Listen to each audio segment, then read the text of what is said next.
Aksi unjuk rasa buruh jelang penetapan UMK 2022 terjadi hampir di seluruh wilayah Indonesia.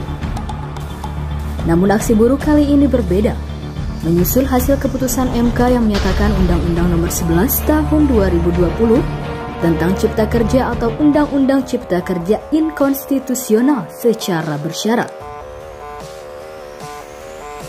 Tuntutan agar revisi UMK pun tak terbendung. Buruh menuntut keputusan soal upah minimum kabupaten kota UMK tahun 2022 yang sudah ditetapkan wajib direvisi. Dari tuntutan buruh di berbagai daerah tersebut, kabar mengejutkan datang dari DKI Jakarta. Gubernur DKI Jakarta Anies Baswedan merevisi kenaikan upah minimum provinsi UMP 2022 naik 5,1% atau sebesar Rp225.667 sehingga menjadi Rp4.641.854, lebih tinggi dibandingkan tahun 2021 sebesar Rp4.416.186. Kebijakan Anies Baswedan tersebut merevisi keputusan sebelumnya pada pertengahan bulan November 2021 yang hanya naik sekitar 0,85% atau sekitar Rp38.000. Dalam mengeluarkan keputusan tersebut, Gubernur DKI Jakarta Anies Baswedan mengabaikan peraturan PP nomor 36 tahun 2021 dalam revisi kenaikan UMP DKI Jakarta 2022. Akan tetapi, menggunakan 3 dasar hukum terkait dengan kekhususan Jakarta sebagai daerah ibu kota.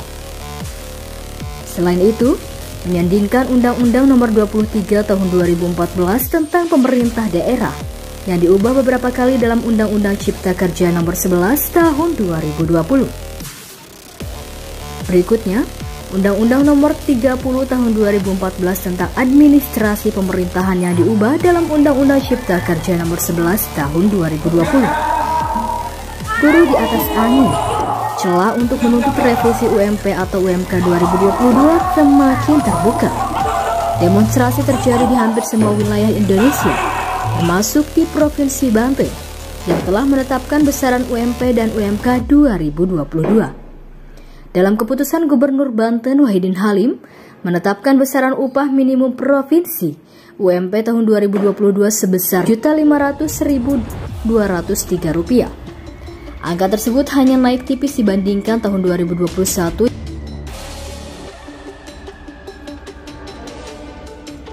UMK kabupaten dan kota di Banten menetapkan secara beragam. Sekitar 5 daerah diantaranya mengalami kenaikan, 4 di lainnya tak mengalami kenaikan. Aksi buruh menuntut revisi UMP dan UMK berlanjut, namun Gubernur Banten Wahidin Halim bersikukuh dengan ketetapannya. Pada 21 November 2021, ribuan buruh yang tergabung dalam Buruh Banten Bersatu berunjuk rasa menuntut Gubernur Banten Wahidin Halim menetapkan kenaikan upah minimum kabupaten kota UMK sebesar 9,17%. Buruh meminta agar Gubernur Banten menetapkan kenaikan UMK sebesar 9,17% atau lebih tinggi dari ketentuan PP 78 tentang pengupahan sebesar 8,33%. Unjuk rasa tersebut menargetkan dapat bertemu Gubernur Banten di rumah dinasnya. Namun ternyata gagal, karena Gubernur dikabarkan sedang berada di luar kota. Buruh semakin mendesak Gubernur Banten mencabut SK perihal upah minimum atau UMP tersebut, namun Gubernur Banten tetap dengan keputusannya. Begitu juga dengan buruh yang semakin kencang mendesak Gubernur Banten Wahidin Halim untuk merevisi UMP dan UMK 2022. Buruh yang tak pernah berhasil bertemu Gubernur Banten Wahidin Halim dalam aksi unjuk rasanya kali ini menerobos masuk kantor Gubernur Banten. Para buruh yang sebelumnya berunjuk rasa di depan kantor Gubernur bergerak menuju pendopo Gubernur Banten dan berharap bisa bertemu Gubernur Banten. Buruh yang datang dengan jumlah banyak berhasil masuk ke dalam ruang kerja Gubernur Wahidin Halim. Namun ruang kerja Gubernur dalam kondisi kosong. Dalam video tersebut terlihat para buruh masuk ke ruang kerja Wahidin Halim dan memeriksa seisi ruangan. Beberapa buruh juga terlihat mengambil minuman dalam kulkas di ruangan Gubernur. Bahkan, beberapa buruh bahkan sempat menduduki kursi Gubernur. Aksi ini tidak berlangsung lama. Para buruh akhirnya kembali ke lokasi aksi. Imbas dari aksi buruh Banten yang menduduki kantor Gubernur Banten Wahidin Halim, Kepala Satuan Pamong Praja Provinsi Banten, Kasat Pol PP Banten Agus Supriyadi dicopot. Bukan hanya itu, Gubernur Banten Wahidin Halim juga melaporkan aksi buruh yang menduduki ruang kerjanya itu. Demo buruh itu menurut saya wajar, demokrasi.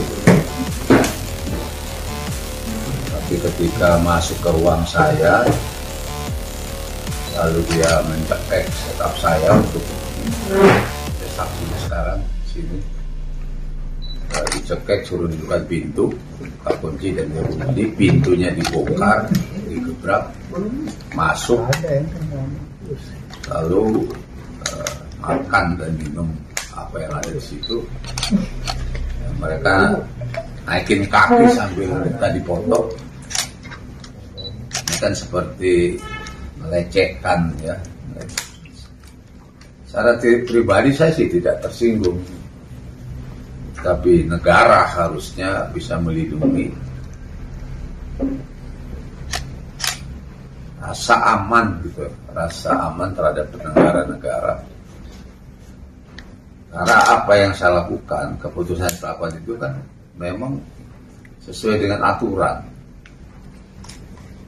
Yang pastinya diterima atau tidak diterima kan itu bagaimana publik, masyarakat. Tak butuh lama sejak Gubernur Banten Wahidin Halim melaporkan, Polda Banten mengamankan sebanyak 6 orang oknum buruh yang menduduki kantor Gubernur Banten tersebut. Ya, kami perlu informasikan di dalam LP 496 hari Jumat tanggal 24 Desember 2021 memang ada satu unsur persangkaan, yaitu pasal 160 KUHP tentang penghasutan. Namun demikian, sesuai dengan alat bukti, progres masih berproses di penyidik akan menyimpulkan ada tidaknya tersangka dalam pasal 160 KUHP. Namun saat kita rilis hari ini, yang sudah menjadi fakta bagi penyidik adalah ada tersangka lain yang melakukan aksi dalam pasal 207 KUHP dan juga ada tersangka lain yang juga melakukan aksi pasal 170 KUHP, sekitar 6 orang. Maka dengan demikian kami menyarankan kepada para tersangka secara persuasif untuk datang ke penyidik dan memberikan informasi keterangan tentang mempertanggungjawabkan perbuatannya. Polemik Gubernur versus buruh mengundang perhatian luas. Bahkan seorang tokoh Banten, Haji Embai Mulia Syarif, angkat bicara. Saya berharap ini ya, ini terjadi nanti semacam islah lah ya.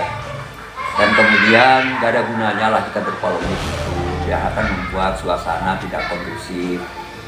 Kemudian juga saya harap di akhir masa jabatannya Pak Gubernur ini berakhir dengan baik, bukan kemudian terjadi konflik, apalagi dengan sesama putra Banten lah, dengan rakyatnya sendiri. Nah kemudian dari anak-anak buruh pun kan mereka sudah minta maaf, baik kepada Gubernur maupun mereka datang ke sini juga menyatakan permohonan maaf dan tidak akan melakukan hal itu kemudian hari. Nah jadi saya harap buruh datang ke Pak Haji. Datang 6 orang ya, kalau nggak salah satu yang perempuan namanya Rifanita kalau nggak salah, yang itunya Aji atau siapa lupa. Nah, jadi saya harapkan kepada mereka juga sama, bahwa jangan sampai ini berlarut-larut yang kemudian menjadi konflik. Nah diharapkan juga terjadi saling memaafkan lah. Dan itu ciri akhlakul karimah yang selalu didengung-dengungkan oleh Pak Gubernur kan akhlakul karimah. Nah, ciri akhlakul karimah adalah fa'fu anhum wastaghfir lahum. Maafkan mereka dan mohonkan ampun untuk mereka. Itu ciri seorang yang berakhlakul karimah, bukan pendendam. Nah, kalau misalnya ada mediasi, Pak Haji bersedia untuk mediasi kedua belah pihak? Oh, insya Allah. Kan mediasi itu musyawarah. Tentu kedua-duanya harus beritikat baik. Tidak ada yang menang-menangan. Ya artinya kedua-duanya mengakui bahwa sesama mereka terjadilah saling memaafkan. Demi apa? Demi Banten ini yang tetap kondusif lah, jangan ada keributan lah. Kalau di Banten ini, kalau sudah ribut sulit dikendalikan nanti. Harapannya dari untuk pemerintah sendiri gimana untuk Pemprov? Saya harap dari pemerintah provinsi juga sama, artinya saling menahan diri dan memaafkan itu lebih baik. Ya, ajaran Islam itu begitu, balas dengan setimpal atau memaafkan lebih baik. Untuk buruh. Ya, toh mereka juga anak-anak muda yang memang kita harus bimbing. Karena anak-anak muda kan kalau emosinya dikedepankan kan artinya memang mereka masih anak-anak muda. Nah kita orang-orang tua ini kan gubernur tuh usianya udah kepala 7 juga. Walaupun saya lebih tua ya. Itu harus memiliki apa? Wisdom. Nah jadi kita dengan anak-anak itu sebenarnya bukan ngalah. Justru kalau gubernur memaafkan, wibawanya dia akan naik gitu. Dia artinya apa? Berjiwa besar, pemaaf. Nah dengan tuntutan buruh yang nggak bisa dipenuhi oleh gubernur gimana? Itu sampaikan saja, kan kondisi dunia usaha juga kan belum sehat, belum pulih kan.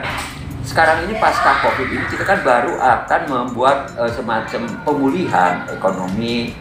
Lalu jangan sampai akibat beban berat kepada dunia usaha yang belum pulih ini akan mengakibatkan mereka akan eksodus dari Banten mencari daerah yang upahnya lebih murah.